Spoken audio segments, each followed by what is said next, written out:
Are you satisfied with your understanding of sustainability? If not, like me, imagine a journey together, a pluralistic one, with innovators, startup, academia, NGO, all together looking for solution to the greatest challenge of our time. I'm Samuele Tini, and this is the Sustainability Journey. Welcome to another episode, and today we are going to discuss something that is really important: the voice of women, the underrepresented in the climate discussion. And we do it with the co-founder of She Changes Climate, Bianca Pitt. Bianca, thank you so much for being here. Great to be here today. Thank you, Sam, for inviting me to come and speak to your listeners and your audience today. For me, it's a pleasure to have a change maker like you discussing such an important topic. But as usual, as our listeners they know, we always start. Can you tell about yourself, your sustainability journey, how you become, a leader in this field? So, how did I become interested in sustainability and climate change? I had a background in law and business, media and corporate finance. And I took a sabbatical to spend some time with my newborn daughter. That's over 13 years ago now. And that gave me the opportunity to read up about what was happening in the wider world beyond my own industry interest. Because as you know, if you're working in an industry, we're usually very focused on what happens within it. And that often doesn't give us the opportunity to really see the wider picture. And I have to say, the more I read and the more questions I asked, and the more I also looked what was happening around me, I saw that our ecosystems had dramatically changed since I had been a child. Not only did we have almost double the world's population since I was born, so I think I was only 36 years old at the time I had my first child, and indeed in that time we had seen a dramatic increase in people living on the planet, but we were still operating with the old operating systems, the old finance system, transport system, energy system, food system, that we'd operated with when we started the industrialization, almost. And that clearly wasn't going to work. We weren't going to be sustainable if so many people demanded the use of products and services on planet with finite resources. More worrying though, our ecosystems weren't just impaired. We could see that they were quickly shifting. And I have to say, we are, looking really at the collapse of these ecosystems that are the underlying infrastructure to all our lives. We rely on them to provide clean air, clean water, the food from the soil. And we also rely on dependable weather, essentially, to fuel our economy. What became clear during COVID was that how intrinsically linked our environmental, social, and economic systems are. And seeing the environmental system so under peril made me want to change my own career. I wanted to create a better world for my child. And I decided to take a leave from what I was doing before and really focus on mitigating the course of action and focus on transforming our operating systems. From this tiny point, this inspired you to co-found She Changes Climate. So what are the key goals of the campaign? What is it? Can you explain a bit more? So I spent quite some time trying to understand the barriers to success. I was an advisor to the environmental charity sector, sitting on the boards of many charities in the space. And the question was really, why aren't we seeing the climate action that we need now? How can it be that we have this massive problem and people prefer to ignore it or look away? I think we see the perfect storm at the moment. We see people paralyzed by trauma, be that individual, ancestral, societal trauma. And we also have inadequate leadership. Looking at leadership, it's quite obvious that we're missing women. We need many more change makers, obviously, to come on board now, to bring their vision, their ideas, and their experience. I mean, after all, transforming our operating system is not a small job. We need a lot of actors on the scene to work on this. The absence of women and underinvestment in women is really staggering. They form only 7% of the FTSE 100 CEOs, only 16% of board members worldwide, only 25% of parliamentarians, and 20% of ministers. Many countries have never had a female leader. The Supreme Courts have dwindlingly low numbers. For example, the American Supreme Court had only 3.5% female members. And if we look at the financing into women's ideas, I'd say the number there is for me certainly one of the most shocking. Only 2 to 3% of venture capital funding goes to women-led teams. 2 to 3%. How are we supposed to innovate, recreate, redesign, rebuild if we don't bring new architects and builders on board? I had founded the Women of the Environment Network, which was a group of female environmental philanthropists, founders and CEOs of charities and foundations and influencers. And you can imagine our surprise, given that there were a lot of leading voices in climate on this network, when the UK government announced the COP26 leadership team, and there wasn't a single woman on it. It seemed like this was some bizarre oversight. And we thought at the time that we could just speak to the government, point out that they'd forgotten to look at talent from half the UK's and the Commonwealth's people, and they would just fix the team and we could all go on with our other jobs. But to our absolute amazement, those women were not appointed. They didn't bring climate experts on board to co-lead the conference. So what we had to do is set up the She Changes Climate campaign and to ask for 50-50 vision at the top of COP. This is what we're demanding. There is a policy document, the so-called Gender Action Plan, that sets out that women have to be equally represented at all levels of COP, but this is routinely ignored. We need to see either the president be a woman. So in 28 years of COPs, we have only had 4 female presidents, which is why we are now asking for a co-presidency. Perhaps that helps. It's just easier if we appoint a man and a woman to lead the conference together. Then we automatically represent 100% of the world's population, as the Conference of the Party really set out to do. We also are asking for 50-50 vision on all the delegations and all the panels. And the latest idea is to create a pavilion at COP28 to highlight the importance of women as change makers, because what we see is that there's a huge amount of educating and explaining to do. Still, people don't understand what role women have to play in this, and they don't understand just how critical they are for our success. And we will be approaching the UAE and others for funding on that. I didn't know. It's really saddening. Because I thought I was there at COP26 and I didn't notice. I think it's really important to point out this. I think that is also where I think I first sent a glimpse of your work there in Glasgow. And I want to stress a bit more about that, the increasing female representation in climate decision making. What are really the core of your campaign? The 50-50 you're discussing, the co-presidency, and the new initiative at COP28 in Dubai this year. So why is so important? And really, which are the barriers that the women face in this area? Why? Because we know we have amazing women, amazing change makers. Why they still face these barriers to be an equal part in this, especially in this arena?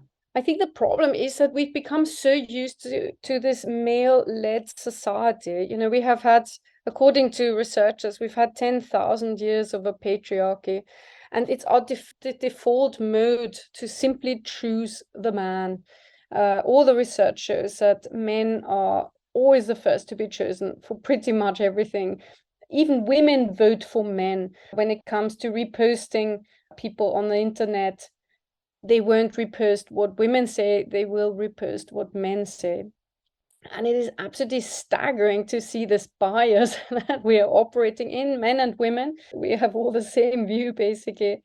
Also, at the same time, we have this problem that since women don't see other women lead, they think, or now, with the example of the climate negotiations, if they see it just run by men, they rightly think, what does this have to do with me? These guys can't decide for me. So without them seeing that they are being also led by their own kind, they will not buy into whatever policy will come out of COP.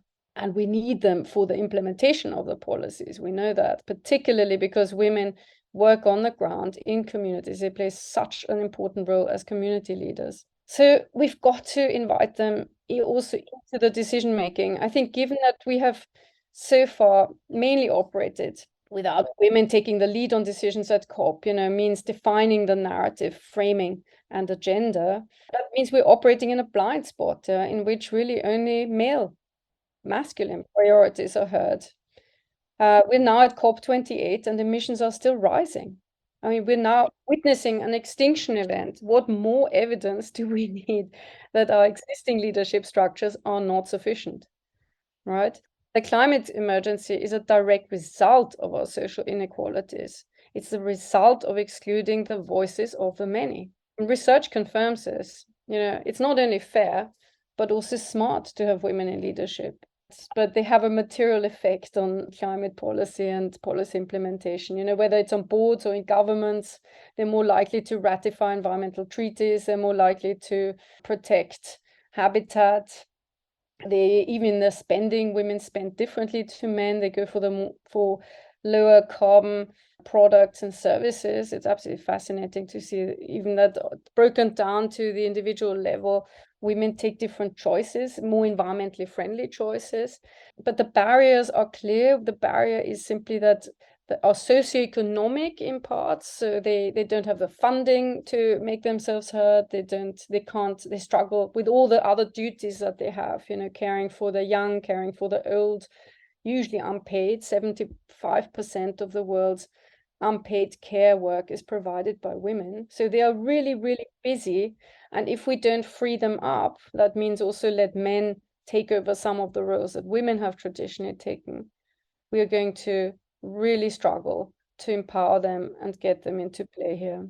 So it's a matter of, and a Sheryl Sandberg coined that so nicely. She said, lean in to the women, and to the men, we also have to say, please reach out and get the women in. That is a very good way to join hands together and really solve this crisis, because there's no point to continue with the old paradigms where a planet, maybe in the next 10 or 15 years, the tipping point will be irreversible.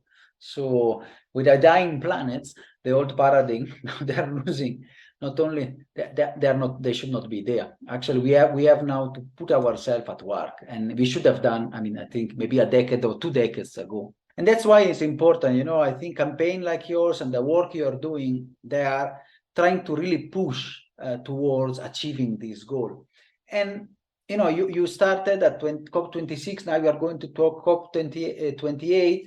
Which are the milestones, the impact that you have done today? What have you reached with your campaign, and that really helped in solve the core problem that you have identified, which change climate? The major achievement for us has so far been to draw attention to the issue. So we had 154 million views of the campaign in the first year of operation, and major news coverage on BBC, Financial Times, Forbes, etc. This year we have a first female high-level champion again, thank goodness, Razan Al Mubarak. There are always 2 high-level champions. It's the current presidency and the previous presidency that each lend a high-level champion to COP, and she is also the leader of the IUCN, that's a body that governs biodiversity around the world. We also see that female ministers are involved, which is very encouraging. So what we need to see is simply high-level women taking the seat at the decision-making table and being involved with the narrative, the framing, and the agenda of the COP in each country. But we've also got to let them take some of the credit, and we've got to shine a light on them, because they are still in a minority. We still don't have 50-50 vision. And raising awareness about it is one thing. I cannot tell you yet whether we still haven't achieved what we wanted to achieve. We don't have 50-50 vision at COP. It is still faulty, it is still insufficient, and it will not churn out the results that we need to all see as humanity from these conferences. Overall, the gender gap is actually widening. So it's now, according to the World Economic Forum, 132 years. The UN yesterday announced that, according to their research, it's 300 years. I have to look at the metrics exactly and understand why that differs so much. And what they're saying is that the situation for women and girls is deteriorating around the world. We know that there's been a dramatic reversal in sort of rights for women, like the abortion rights. That has been a huge problem. We have, for example, Afghanistan, in which girls are not allowed to go to school anymore. Iran has also currently not really responded to the protests. The government certainly hasn't responded to the protests in the country and made amendments. The bad news is basically, it's getting worse. And COVID was an interesting example. So as the economic situation deteriorates worldwide, women and girls are more negatively affected. They're more negatively affected by climate change. In natural catastrophes, they're more likely to drown and to lose their home. The majority of homeless people are women. They usually have to take their children and the elderly with them and can't, in floods, they can't save themselves. They are busy saving others. And the problem is that, for example, with COVID, it was that we saw that women were the first to lose their jobs and they were less likely to come back into work, even when the situation allowed them to again. So because of their lower socioeconomic status, they are worse affected as the economy deteriorates. And I want really to touch on these challenges that you have really highlighted and this deteriorating situation, which is also coupled and maybe exacerbated by our climate crisis. Those are the biggest challenges in promoting the gender equality. But how we can overcome them? What we can do? I think it's a very good question. I think it's been very interesting last year to see simply how the war in the Ukraine hit the headlines and more or less completely crowded out everything else. The cost of living crisis was the second factor that dominated the headlines. And if you have two events essentially that demand so much attention and are covered by the news, it's very, very difficult to make progress on any other topics that also need our attention. So I would say that is a massive, massive challenge for us, is how on earth we even get the headlines, how do we get the bandwidth, how do we get the space in media to promote this cause and to talk about it. The other challenge I found is actually interesting from men themselves. I felt that there's been huge reluctance, fear, even, suspicion on what this exactly entails, this idea of empowering women. I think it's got to do with the fact that men are not happy either, particularly. They have been operating in a very, very narrowly defined definition of masculinity. Success is very much measured on financial success, for example. So if you're not financially successful, how successful are you really then as a man? It's even the clothes they have to wear. They have been reduced to a very, very narrow version of what a man can really be. And in some countries, women have made progress. They are free to study. They are, if they're not happy, they meet their friends and talk about things. And men don't feel that change has happened for them in the same way. Hence, they are hedging themselves, and they're very cautious, and they are concerned that they might lose their status, which is so important in the current definition of masculinity, against some other people, whether that's a woman or someone else, doesn't matter. And I think the challenge is to explain really how we are stronger together. We have to explain that diversity benefits everybody. It's all our success if women are empowered and co-lead together with the men. I've also had a personal challenge. I don't like public speaking, or didn't like public speaking. I felt that I had marbles in my mouth when I was first asked to come on stage. I hear I'm not alone. Apparently, according to research, 78% of people fear public speaking more than death. That's quite an interesting piece of information. And it helped me to simply remember that I'm not speaking for myself here, or I'm on my own behalf necessarily. I'm really speaking for nature. Nature, our environment, doesn't have a voice, and it needs us human beings to listen, to watch, and to then talk. And that's helped me greatly, because now when I go on stage, I have absolutely no problem saying what I think should be said and has to be said. And I would say losing sort of my ego in the process has been wonderfully liberating. And it's something I can only recommend to others. And thank you for sharing also this personal touch. I think it's really important. A bit, I can say also myself, when I started, it was a bit difficult, you know, for me, not a native Cypriot and from the corner of Africa, going and discuss and meet change makers like you. It was not easy, but now I think just like with your example and other change makers example and leaders, I think I've grown, and I'm glad to give this service to people like you. And I want to go back a bit where you said, you know, really the steps and how we can do, you know, your plans for the future of the campaign, especially because you have recognized from your analysis that really we are not yet there. The gap is there. Of course, in some country, there have been, good progress, but others no. Others we are going back. Which are the goals? How do you see evolving your campaign in the next coming years? Also, I mean, given that the situation is deteriorating, you know, we really have a lot of work to do. Getting funding is the biggest practical challenge for us as a campaign, as an organization. Environmental funding over the last few years was only about 2 to 3% of philanthropic giving.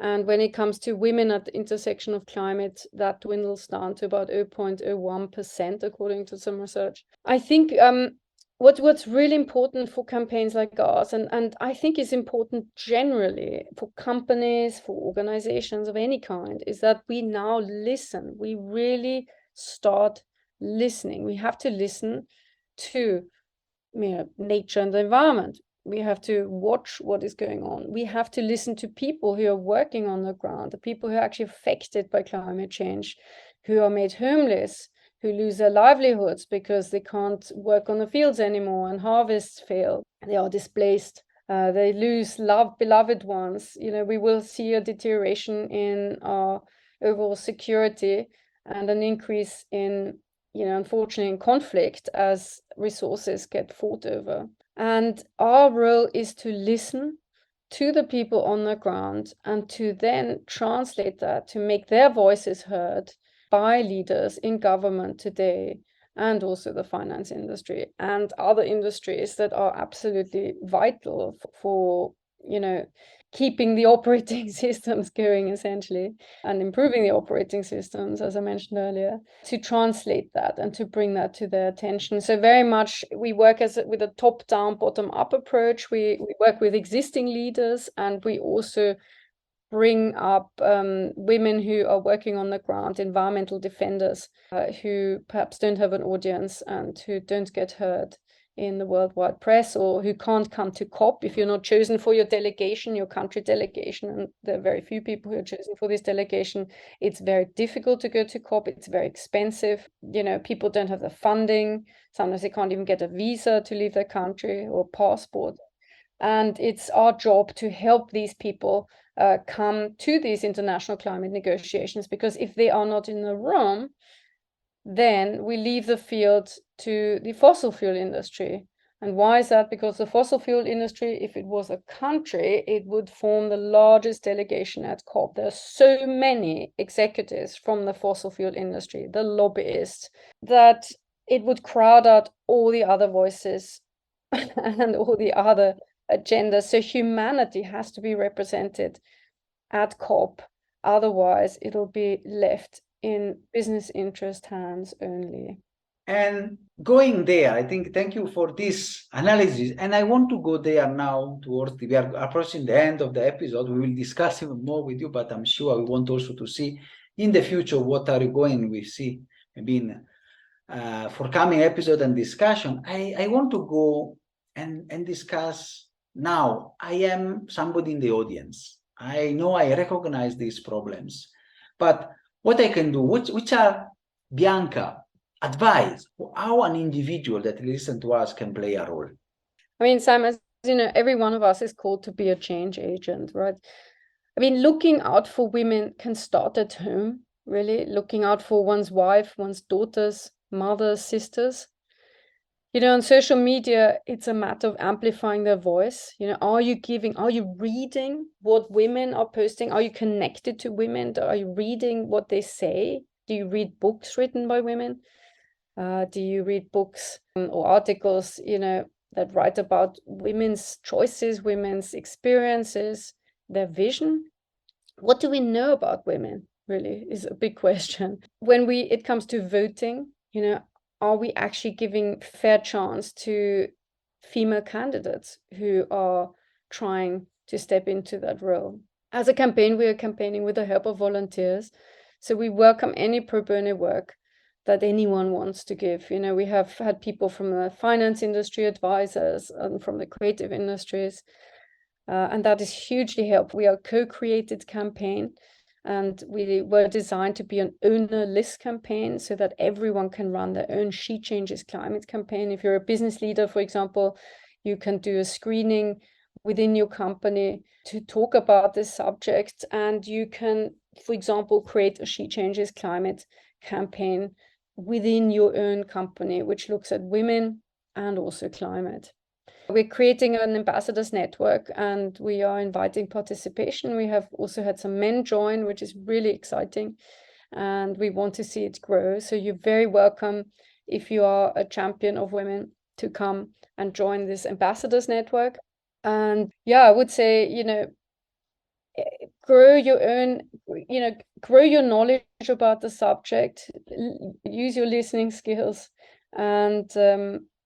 and then use this within your current expertise. I think it's very important to start at home with these things. And I think they are really very important points, actionable points for people that are listening to us. And I'm sure people maybe want to reach out. We put the contacts and see how they can engage, become ambassadors for people, business leader and others, to be really a voice and support for, as you say, joining hands towards the resolution of this climate crisis. And the last point I want to ask, and we usually ask to our guests, is your final call to action within this world of inequality, a world that need to address this climate crisis and promote sustainability. Which is your call to action to the people? It is to really get 50/50 vision implemented now. So if you're a business owner, for example, have you got a board? Does your board reflect that 50/50 vision? Do you have men and women taking decisions together in a balanced group or not? Much as you wouldn't sail around the world with one eye firmly shut up, or if you wouldn't sail the world with one hand, say, tied behind your back. You don't want to be taking decisions without having full 360-degree vision, particularly if choppy waters lie ahead. And we all know since the pandemic that we have to build resilience, and we do that by getting 50/50 vision. The other thing to do is really starting with ourselves, getting ourselves into a good space, I say, then building our own networks and building on our networks and building on our expertise. So it doesn't, you don't have to be an expert on sustainability and climate to get started. In fact, I think most people aren't when they get started. You just have to be a concerned citizen, really. Talking about it private and publicly is very important, and we'll get you into the flow as well. And linking up with others, creating groups of people, a WhatsApp group, or meeting up with friends or like-minded people, I think is a good way to start energizing yourself for this type of work. It's hard to do it completely on your own.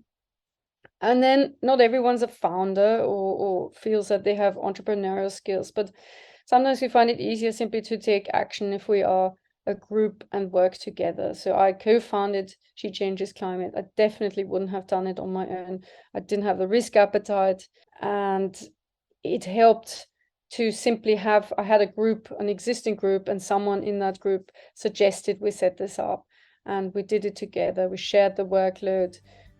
We also share the fun, which is great. And that's often a good start to get going with these things. And, and listening.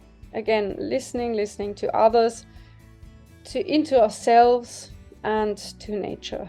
I think is really a good, important thing to do when it comes to this journey. Thank you so much, Bianca, for this wonderful episode. It's been a pleasure. I think you have taken from this bold step that you have decided with other people, joining hands, you have taken this campaign very far. You are now pushing and working for the 50-50 representation, and you have already achieved a lot in the climate space. So thank you so much for your work and for being a change maker. Thank you very much for giving us a voice, Sam. Really appreciate it. Are you satisfied after this wonderful episode? Let's continue together our sustainability journey.